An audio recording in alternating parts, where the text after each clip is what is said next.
প্রবাসী সাংস্কৃতিক সংসদ ওমানের উদ্যোগে ঈদ পুনর্মিলনী ও মনোজ্ঞ সাংস্কৃতিক অনুষ্ঠানের আয়োজন করা হয়েছে। ওমানের কুরিয়াত অঞ্চলের স্থানীয় একটি রিসোর্টে আয়োজিত ঈদ পুনর্মিলনী অনুষ্ঠানে প্রচুর সংখ্যক বাংলাদেশি উপস্থিত ছিলেন। হাজার কিলোমিটার দূরের প্রবাসের মাটিতে স্বজন ছাড়া একাকিত্বকে ভুলিয়ে দিতে এমন আয়োজন বলে জানায়। ওমানে বাংলাদেশি মালিকানাধীন গালফ এক্সচেঞ্জ দিচ্ছে সেরা রেট। দেশে প্রিয়জনের কাছে টাকা পাঠাতে আজই যোগাযোগ করুন আপনার নিকটস্থ গালফ এক্সচেঞ্জে। গালফ এক্সচেঞ্জ, বাংলাদেশিদের প্রিয় এক্সচেঞ্জ। পবিত্র কুরআন তেলাওয়াতের মধ্য দিয়ে এই অনুষ্ঠানের সূচনা করা হয়। অনুষ্ঠান পরিচালনা করেন প্রবাসী সাংস্কৃতিক সংসদের প্রতিষ্ঠাতা পরিচালক মাজহারুল ইসলাম শিমুল। এতে প্রধান অতিথি হিসেবে উপস্থিত ছিলেন বন্ধু সমাজ কুরিয়াত শাখার সহসভাপতি বোরহান উদ্দিন। আরও উপস্থিত ছিলেন বন্ধু সমাজ আল আমরাত শাখার সেক্রেটারি ইঞ্জিনিয়ার হাসান মাহমুদ, মাওলানা মহিউদ্দিন। পরে প্রবাসী সাংস্কৃতিক ফোরামের পরিচালক এবং শিল্পী আব্দুল্লাহ আল নোমানের নেতৃত্বে যৌথ কণ্ঠে ঈদের গান পরিবেশন করেন নুরুল আফসার, ফারুক, আব্দুল আহাদ। গাওয়া হয় নোয়াখালীর আঞ্চলিক গানও। ইসলামের সঙ্গীত দিয়ে ঈদ পুনর্মিলনীকে গড়ে তোলে প্রাণবন্ত।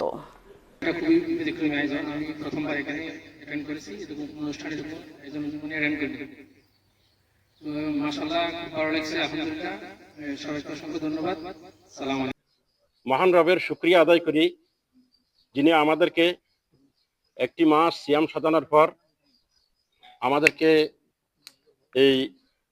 এরকম একটি সুন্দর পরিবেশ, এরকম আমাদেরকে একত্রিত হওয়ার জন্য আমাদেরকে সুযোগ করে দিয়েছেন।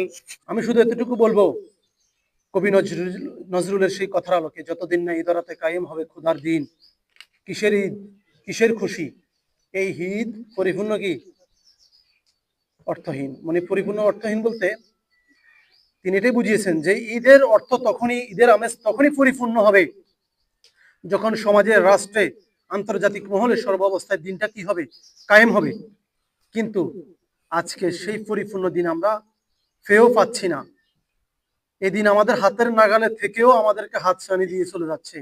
এর কারণ আমরা ইসলামের যে নীতি আদর্শ, যে অনুশাসন, সেই অনুশাসন থেকে আমরা অনেকটা কি দূরে সরে গিয়েছি।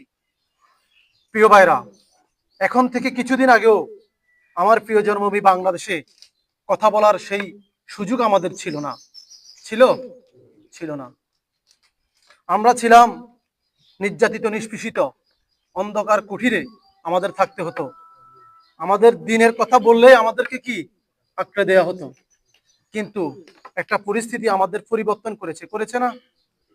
সেই পরিবর্তন যখন আজ হয়েছে, এখনো আমরা আমাদের প্রতি, দিনের প্রতি মানুষের যে একটা অনেকের যে ষড়যন্ত্র, সেই ষড়যন্ত্র কি শেষ হয়েছে? আমরা সেটা এখনো উপলব্ধি করতেছি। এবং এই ষড়যন্ত্র আদিকাল থেকে শুরু হয়ে কিয়ামত পর্যন্ত চলবে। এটা নতুন কোনো ইতিহাস নয়, নতুন কোনো কথা নয়। প্রিয় ভাইরা, এই ষড়যন্ত্র কি শুধু বাংলাদেশে চলছে? নিশ্চয়ই নয়। আজকে যে ফিলিস্তিনের নির্যাতিত মানুষের উপরে যে তামাম দুনিয়ার অস্ত্রধারীদের যেই চোখ রাঙানো, সেটাই ষড়যন্ত্রেরই অংশ। আজকের ইসরায়েলির অপশক্তির, তাদের যে অস্ত্রের মহড়া ফিলিস্তিনের উপর চলছে, এটা সেই অপশক্তির অংশ। আমি এই জন্য বলেছি যে তখন দিন এবং ঈদ পরিপূর্ণ হবে যখন খোদার দিনটা আমাদের সমাজে প্রতিষ্ঠিত হবে। আমরা গতকাল ঢাকা শহরে ঈদ মিছিলের নামে দেখেছি কিভাবে সেখানে পূজার দৃশ্য দেখেছি না? অনেকগুলো মূর্তি সাজিয়ে, অনেকগুলো মানুষের বেশভূষা দিয়ে সেই মিছিলের পিছনে সাজিয়ে সাজিয়ে নাচতেছে, তাই না? আমরা ঈদকে আনন্দের সাথে নিব। আমরা আজকে আনন্দ করছি না? শালীনতার মধ্যে সংস্কৃতি, কিন্তু ওটা ওই সংস্কৃতি নয় যে সংস্কৃতির নামে মূর্তি সাজিয়ে আমাদের সামনে উপস্থাপন করবে। ওটাকে আমরা সংস্কৃতি মনে করি না। আসুন আগামী দিনে আমরা একটা সুস্থ সংস্কৃতির জন্য আমাদের কথামালাকে, বাস্তবতাগুলো আমাদের সামনে তুলে ধরি। আমরা যদিও এখানে আজকে আঞ্চলিক গান শুনেছি নোয়াখালীর, কিন্তু সেই কথার, এই প্রত্যেকটা কথার মধ্যে কিছু কথা এসেছে, সংস্কৃতি এসেছে। যে লতি রান্না করার পরেও সকালবেলা তেলাওয়াত করবে, এটাই সংস্কৃতি। স্ত্রীগুলো যত কালোই হোক, তাদের মধ্যে কালচারাল গত ভাবে তাদের মুভমেন্ট হবে, অত্যন্ত সুন্দর। তাদের মুভমেন্ট শাহবাগীদের মতো তাদের স্বাধীনতার নামে যে একটা অবস্থা আমরা দেখতে পাচ্ছি সেটা হবে না। তা আমরা সব সময় এই সুস্থ সংস্কৃতিকে বজায় রাখার জন্য আমাদের প্রবাসী সাংস্কৃতিক সংসদ চেষ্টা করছে। শুধু আমাদের প্রবাসী সাংস্কৃতিক সংসদ নয়, সব জায়গায়। আজকে আপনারা উপলব্ধি করেছেন, আমাদের আজকে এখানে আপনারা এসেছেন, আলহামদুলিল্লাহ। আমাদের এখানে দেখেছেন অনেকগুলো পাতিল, তাই না? আমরা রান্না বান্না করেছি, খেয়েছি, কিন্তু এটাকে আমরা এমনিতে খাওয়াই দিছি? এমনিতে নয়, এটা কোথাও থেকে আমরা কারো কাছে সিনেও নিয়ে আসি নাই। আপনাদেরকে ডেলিগেট ফি দিতে হয়েছে, এক রিয়াল করে দিতে হয়েছে না? অনেকে মনে মনে ভাবছেন আমি তো দিই নাই। আপনি হয়তো দেন নাই, আপনার যে এলাকা থেকে আসছেন আপনার ওই এলাকার দায়িত্বশীল আপনার ডেলিগেট ওনার পকেট থেকে দিচ্ছে, কিন্তু আমি ঠিকই নিয়ে নিছি। নাহলে আমি এত জনকে খাওয়াইবো কই থেকে ভাই? আমি তো অল্প ইনকাম করি, তাই না? বা আমাদের সংগঠন তো এক্সট্রা কোনো ইনকাম নেই। আমাদের ইনকাম হচ্ছে, আমাদের কালচার হচ্ছে আপনাদের কাছ থেকে অল্প অল্প যে অর্থ নেই থাকি সেটা দিয়ে আমরা কি আমাদের অনুষ্ঠান বাস্তবায়ন করে থাকি।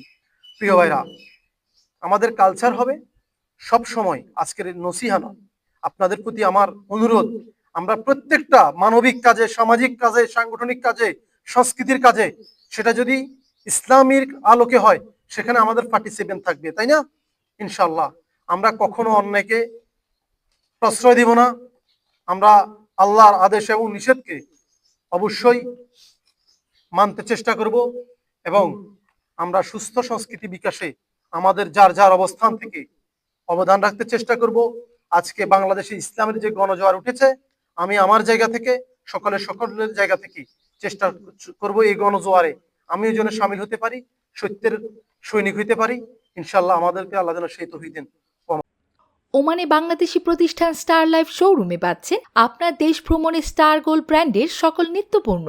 ওমান জুড়ে আপনার নিকটস্থ যে কোনো ইলেকট্রনিক্স শোরুমে আজই চলে আসুন, অথবা হোম ডেলিভারির জন্য সরাসরি যোগাযোগ করুন আমাদের হটলাইন নম্বরে।